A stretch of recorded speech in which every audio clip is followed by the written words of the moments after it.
این مملکتی فقیرتر از سوئیس شما پیدا نمی‌کنید. مناظر زیبا داره، آره، ولی فقط یک معدن داره که از اونجا خیلی دور نیست، یک معدن نمک داره فقط.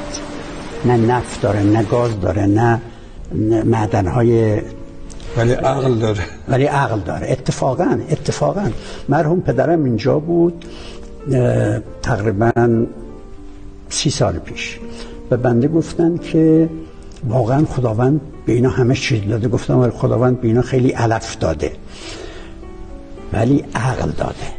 به ما همه چیز از نقطه نظر طبیعی به ما داده ولی متاسفانه نتونستیم بهره برداری کنیم و بیراه رفتیم. فکر کنم ما مردم باهوشن، شاید دولت‌های قابلی نداشتیم. خب اون آخه ببینید دولت‌ها از مردم برمیخیزن. ببینید مسئله به عقیده بنده خیلی عمیق‌تر از این هاست.